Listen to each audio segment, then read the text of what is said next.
Senator Moody. Thank you, Senator Cornyn, Senator Schmidt. Appreciate you holding this important hearing. And certainly I appreciated my colleague, Senator Britt's remarks in listing out so many of the failures of the last administration as they played out. I think Americans, yes, sat horrified as they watched these events unfold, but at the core of those failures were bad policy decisions. And the truth is, you know, people talk a lot about the end of the Biden administration and his debate performance.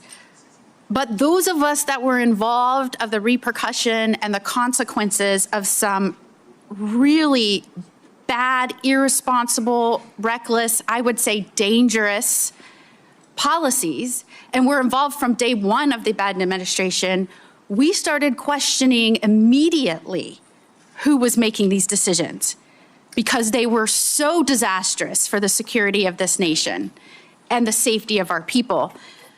So I would say from day one of the presidency through all 4 years, this was a legitimate question, and every single failure that Senator Britt listed was the consequence of a policy decision.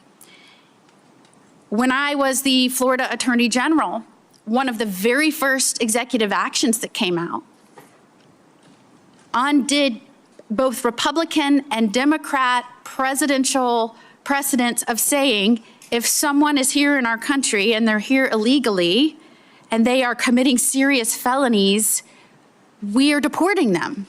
And actual priorities were that those were the ones they went after first. And one of the very first actions that came out of that White House was they abandoned that both Democrats and Republican presidents had enforced, and released to all law enforcement around the nation that they were no longer going to make that a priority.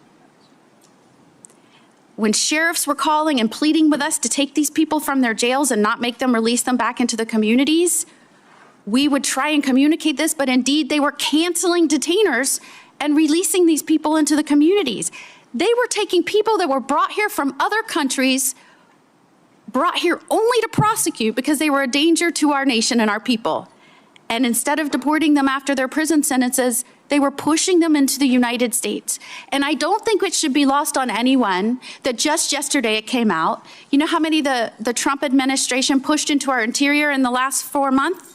Full month? 0.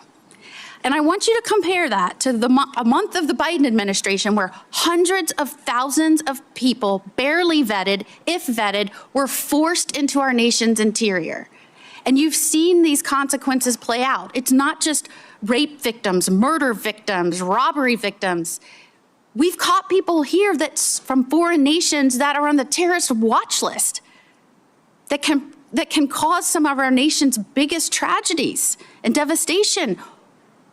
That is the undermining of what a commander-in-chief is supposed to do in those policies. We saw it day one, and that's just one example. And it played out for 4 years. So I think one of the reasons that you see not one Democrat in this hearing room right now asking these questions is because how do you defend the indefensible? What are they going to say? I mean, there has never been a more reckless, negligent administration that I can remember in my lifetime. And as an attorney general, as the wife of a law enforcement officer, as a federal prosecutor, as a judge, I sat horrified that that was the person that was in charge of our safety, our commander-in-chief, in charge of our borders.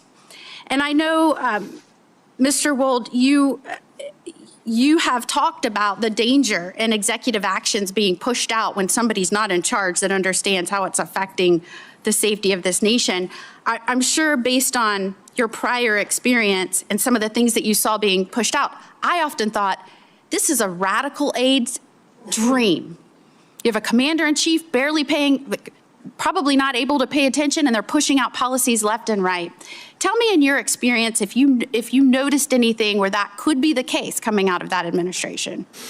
Yeah, thank you, Senator. I mean, I think on the immigration score itself, so many of those sort of special powers exercised by President Biden on parole, on temporary protected status, they require the president to do those in his own name, correct? It's a case-by-case evaluation performed by the chief executive. And so I think in reviewing some of those, when I was sitting on the sidelines, the question I had was, what does the paper process look like for that? How did DHS work that up? How did it go through the staff secretary's office? And what was the president briefed on as far as the policy considerations tied to some of these decisions to bring in violent criminals from Haiti or Nicaragua into the interior of the United States? And did it concern you when you learned, and we are now uncovering, that cabinet officials were kept from meeting with the president for months at a time? Look, I mean, if you go back through our history, Senator, so Grover Cleveland, Wilson, FDR, JFK, President Johnson, President Biden, it's almost a Democrat sport to keep from the American people the health and acuity of the chief executive. They've been doing this for a long time, but this is of another level, especially as Mr. Spicer was mentioning, the complicity of the national media in obscuring this, but also that cabinet officers would go to the lengths of avoiding interacting with the chief executive because they were fearful that they would have to speak to his diminished capacity. And I'm running out of time, and it was of particular concern that the media seemed to never ask him about executive actions and policy. Favorite flavor of ice cream? Yes. Why he was pushing dangerous criminals into the interior of this nation? No. And that is why I think this hearing was so very important. What was coming out of this administration was a radical wish list. And certainly you can see it, what has happened and the consequences playing out right now. And now I think we're all seeing why. Thank you.